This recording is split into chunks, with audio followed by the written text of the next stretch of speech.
Mirador, la plus grande tribune politique de la Guinée, l'habitacle de la pluralité des... Pour parler de la gifle spectaculaire du ministre Bachir, qui a fallu enlever la tête à cet agent pratiquement. Waouh. Ben oui, parce qu'à voir son visage, on a l'impression que... En fait, personnellement, quand j'ai vu cette info hier dans la journée, je me suis dit tout simplement que c'est encore une de ces balivernes qui circulent sur les réseaux sociaux. Ouais. Tu n'y croyais pas du tout? Non, mais pas du tout. En fait, je n'arrive pas jusqu'à aujourd'hui, jusque là où je suis, j'arrive pas encore à m'imaginer un ministre gifler un collaborateur. Ouais. Mais... En fait, les mots me manquent pour comprendre d'abord l'acte du ministre. On va te montrer la photo parce qu'il y a la photo du monsieur, c'est vrai que ça circule depuis hier. Non, mais en fait, je dis que je n'arrive jusqu'à présent pas à m'imaginer, ne serait-ce que le courage par rapport à la fonction qu'incarne un ministre, par rapport à la personnalité d'un ministre, de lever la main sur un collaborateur, de surcroît dans un bâtiment public. Ah, oui. Je pense que le ministre Bachir, il est allé loin. Au milieu de plusieurs personnes, je pense qu'il est allé loin. Il est allé très loin. Quelle que soit l'infraction qu'aurait commise ce policier, je pense qu'il a à ses dispositions... Un capitaine, il paraît un capitaine. Oui, mais il a à ses dispositions quand même des règles qui peuvent... Discipliner. Qu'il peut utiliser pour discipliner un agent. D'ailleurs, il y a des témoignages selon lesquels il aurait trouvé un attroupement dans le couloir du ministère, ça ne lui a pas plu, il a demandé, l'intéressé a voulu s'expliquer, et puis paf, il tenait son téléphone à main et il a giflé en même temps avec la main, le téléphone, voilà, tout est parti sur la figure du monsieur. Mais il y a aussi nos confrères d'Africa Guinée qui ont justement fait parler le policier, qui lui dit avoir été giflé dans son bureau. Ah. Sans apporter plus. Oui, il dit, en tout cas, selon l'article que j'ai lu chez nos confrères d'Africa Guinée, le monsieur dit avoir été giflé dans son bureau. Dans le bureau du ministre ou dans son bureau à lui? Non, son bureau à lui. Okay. Mais peu importe l'endroit où il a été giflé. Ce n'est pas dans... En fait, on n'est pas dans un ministère pour éduquer les gens. Ce n'est pas son droit. Regardez. Ce n'est pas son droit de gifler. Regardez les lèvres du monsieur. Mais c'est un père de famille. C'est un père de famille, là. Il a 4 enfants. Oui. Capitaine Souma. C'est quand même, je pense que c'est grave ce qui vient de se passer. Un ministre de la République, peu importe la raison qui te pousse à agir de cette manière, tu ne peux pas lever la main sur un collaborateur. D'abord, là, le monsieur peut porter plainte contre lui. Ça, il peut porter plainte pour agression. Ce n'est pas possible. Mais ce n'est pas... Non mais justement, quand on est devant la justice, si on est dans un pays où la justice se respecte, un pays de droit, même le procureur peut s'autosaisir parce que c'est un agent habilité, un dépositaire de la loi qui vient de se faire tabasser par un ministre de la République. On ne peut pas accepter cela dans un état sérieux. Le ministre n'est pas là-bas pour gifler quelqu'un. Si un policier ou un fonctionnaire de police a commis quelque chose qui ne va pas dans le sens, en tout cas, du respect des normes de fonctionnement du ministère, mais il a en sa possession une batterie législative qui lui permet de discipliner, de sanctionner ses policiers. Mais vous ne pouvez pas lever la main sur un père de famille qui est venu travailler, il n'est pas venu pour que vous l'éduquiez, il n'est pas venu pour que vous le frappiez. S'il pose une infraction, vous le sanctionnez, mais là, pour un ministre de la République, je suis vraiment... Non, je suis dépassé. Mamadou Dian. Comme l'a dit Emma, la violence physique, c'est à condamner, surtout quand ça vient... d'une personnalité de haut rang comme un ministre de la République. Mais moi, je ne suis pas très étonné, connaissant un peu la psychologie des militaires, surtout un général de son rang. Ça peut arriver, ils sont parfois attrape-dilaires. Oui, les généraux peuvent crier sur les soldats, ils peuvent vociférer, mais oui, mais gifler comme ça. Même dans les pays comme les États-Unis. Maintenant, en Guinée, il est arrivé que même des chefs d'État, ici, giflent des ministres, mais entre eux, là-bas, il y a eu, on en sait ce qui se passe. Donc tout ça, mais cette fois-ci, comme maintenant, rien, tout se retrouve rien ne reste caché à la place publique. C'est ce qui fait que cette affaire a été ébruitée. Je crois que c'est à condamner. Le général Bachir qui fait déjà des bonnes choses au niveau du département, il n'avait pas besoin de... Ce n'est pas une première non plus. Donner ainsi sa tendance dans l'humiliation des cadres n'est pas, je veux dire, c'est pas une news quoi. Parce qu'on se rappelle du cas de l'école nationale de police, où là aussi, il a rabrouillé, il a humilié carrément le monsieur devant ses élèves. Donc en attendant qu'on ait sa version des faits, je crois que c'est le policier qui s'est exprimé déjà. Il s'est exprimé, il s'est plaint et on voit que réellement qu'il y a les traces. Et attendons aussi de savoir ce qui se serait réellement passé entre les deux. Mais je crois que le ministre n'a pas besoin de ça. On l'attend surtout sur les chantiers de la réforme parce que ce ministère c'était quand même complètement pourri. Et on a vu tout ce qui s'est passé ici en matière de répression contre des civils, des opposants et de la part des policiers. Donc je crois que c'est déplorable. Très déplorable. Très déplorable. Oui, Mohamed Kaba là-dessus. Oui, c'est très déplorable.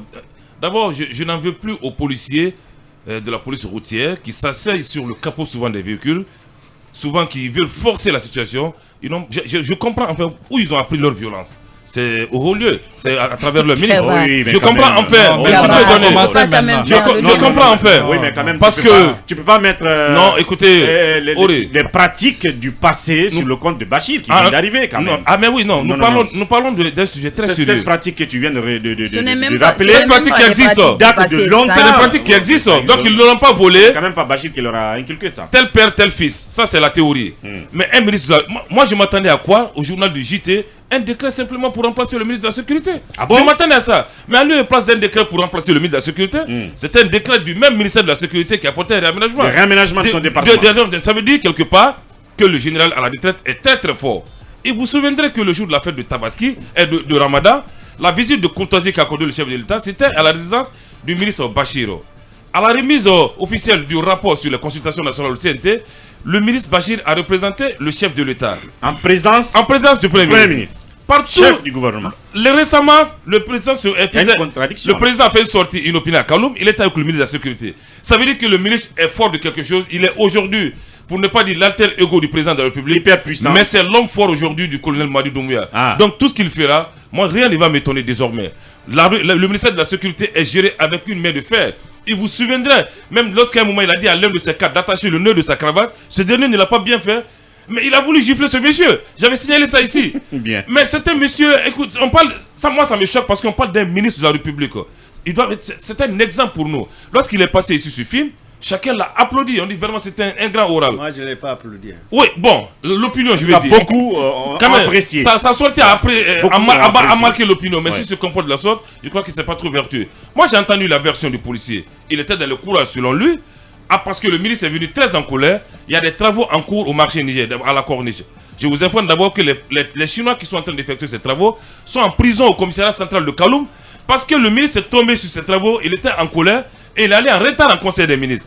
À son retour, on a arrêté ces Chinois qui sont aujourd'hui au commissariat central de Kaloum. Pourquoi? Oui, parce qu'on a obstrué son passage.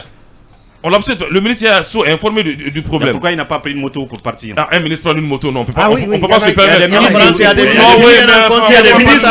y a des ministres qui prennent le train. Oui, ça c'est, non, on peut pas prendre une moto. Non, mais écoutez, c'est un ministre quand même. Mais l'actuel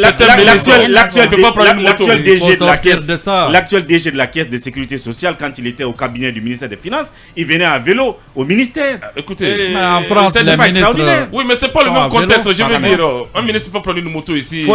Fofana, le vice-président de l'IFDG, est venu souvent pour ne pas être en retard à l'Assemblée. Quand Sankara a été nommé ministre de l'information, avant qu'il ne soit président, il est venu en vélo, comment dirais-je, au département. Ses autres collègues se sont énervés. Ils disent, mais à quoi il joue? Mais bien sûr. Une fois président, il a revendu tous les véhicules de gros cylindrés, évidemment, pour doter, comment dirais-je, ces ministres de véhicules R5. Donc il faut qu'on en vienne là. À cela. Oui, c'est pour dire que c'est une situation qui n'honore pas le pays, qui n'honore pas la République. On espère qu'il trouvera une solution. Le capitaine Isiaga n'aura que ses yeux pour pleurer parce que s'il porte plainte à la justice, elle ne va pas prospérer. S'il porte plainte à l'inspection, ça ne va pas prospérer. Non, parce qu'un agent qui est sous les ordres de son ministre, qui ne tente je me pose des questions. Ça, c'est une agression, Kaba. Non, attendez. C'est une agression. Il peut porter plainte. et attendre la cassation de la fonction de ministre de M. Bachir. Et comme ça, M. Bachir est passible de procès, de poursuites judiciaires devant les tribunaux du droit commun. Je vous raconte une petite jurisprudence, peut-être qui n'est pas guinéenne, mais qui peut marcher aussi. Quand Macky Sall a décidé de poursuivre Karim Wade, il a porté plainte contre Karim Wade. En tout cas, il a fait porter plainte contre Karim Wade, alors que le papa de Karim Wade était président de la République. Ça n'a pas prospéré. Dès qu'Abdoulaye Wade a perdu les fonctions de président, mais la plainte a été réactivée. Et Karim Wade a fait quoi? Il a fait la prison, non? Pourtant, c'était un super puissant fils d'un président de la République. Monsieur Souma, portez plainte. Et suivez votre plainte. C'est ce que vous lui conseillez? Oui, suivez votre plainte. Et puisque j'ai... Excuse-moi de t'avoir eu la parole. Il peut aussi ne pas porter plainte. Il doit porter plainte. Pour l'honneur de ses enfants, pour l'honneur de ses enfants et le droit d'intégrité physique de son corps, il doit porter plainte. Parce que c'est préjudiciable. Et j'aimerais dire que merci au ministre Bachir. Parce qu'il nous dit désormais que nous aussi, on peut gifler les policiers, malgré qu'ils portent les tenues pour nous protéger. On peut les gifler et puis, bon, on s'attendra à ce qu'on s'attendra. On peut les gifler, on peut les insulter, on peut les humilier, on peut tout faire. Non, attendez.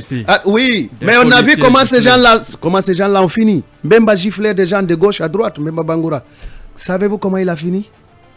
L'homme est à respecter parce qu'il est créé à l'image de Dieu. Bien. Alors, je termine rapidement. Rappelez-vous quand monsieur le ministre est passé ici, quand il a fini, à la pause, il m'a regardé et dit, monsieur Akoumba, vous aviez dit que je suis fou, non? Est-ce que je suis fou?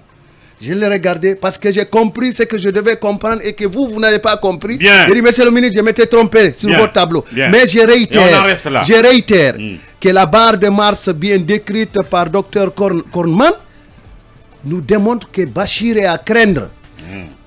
Colonel Mamadi Doumbouya, ne confiez pas la clé de poudrière à Bachir. C'est tout ce que je peux dire. Mais de toute façon, il n'a pas les clés. Oui, non, ne les confiez pas à Bachir. Bien, Quel que soit ce qui arrive, ne les confiez pas à Bachir. Talibé Bari. Voilà étonné, pas surpris Oui, étonné, je sais pas trop. Ou choqué. Mais en fait, ce n'est plus le ministère de la Sécurité. On va appeler là-bas le Gifland. Parce que désormais, nous avons le ministère de la Sécurité qui est en charge de la sécurité de tous les citoyens, qu'ils soient policiers, gendarmes, militaires, jusqu'au président de la République. Ouais. Et dont le patron s'offre le malin plaisir de déclencher une gifle spectaculaire avec son téléphone. Et on a vu le résultat sur les lèvres de ce pauvre capitaine. De ce pauvre capitaine. Heureusement pour Bachir que ce capitaine est sage. Heureusement que c'est un capitaine. Non, que ce capitaine est faible. Oui, il n'est pas sage. Non, il est sage. Il est faible. Là, il est en face d'une force nue.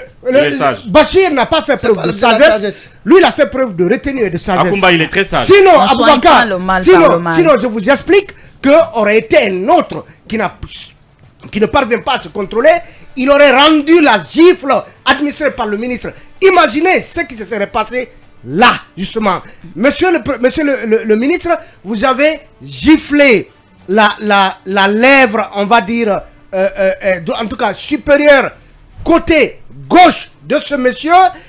Il est d'une sagesse telle que il vous a laissé passer. Sinon, aurait été quelqu'un, il vous aurait agressé. Et qui sait quelle aurait été la réaction de votre garde. Monsieur le ministre, en agissant ainsi, vous n'êtes pas digne de votre fonction. La dignité ministérielle se porte par des hommes capables d'incarner l'exemple. Comment Bachir peut-il se permettre? Ça veut dire que tout ce qu'on a dit de lui en termes de scènes d'humiliation infligées à des cadres ici et là, à Somphonia et autres, que c'est une réalité. Bachir ne peut pas se comporter ainsi. Et ce Bachir-là, il sort, donc il arrive en retard au Conseil des ministres.